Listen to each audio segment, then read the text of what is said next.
Main home screen, ঠিক আছে।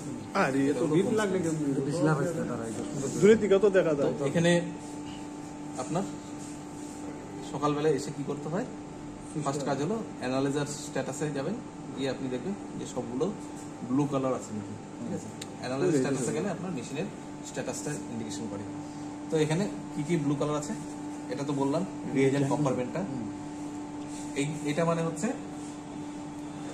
এখানে একটা জল দেওয়া আছে, দেখিয়েছি এটা, ঠিক আছে, এই ওয়াটারটা। ইনকিউবেটর বলতে কোনটা বলছে, এই কিউবেট বিলটা, ঠিক আছে। এর টেম্পারেচার থাকে হচ্ছে 37 ডিগ্রি সেন্টিগ্রেড মতো। আইসি ইউনিটের হচ্ছে এটা, সবাই দেখি স্ট্যাক, এটা হচ্ছে চেম্বার, ঠিক আছে। ডিআই ওয়াটার, নিচে যে ডিস্টিল ওয়াটার আছে। ডিটারজেন্ট মানে নিচে যে ওয়াশ সলিউশন কনসেন্ট্রেটেড ডিটারজেন্ট আছে। আর ডাইলুটেড ডিটারজেন্ট যেটা মেশিন ইউজ করছে, এই দুটো মিক্স করে 1% মানে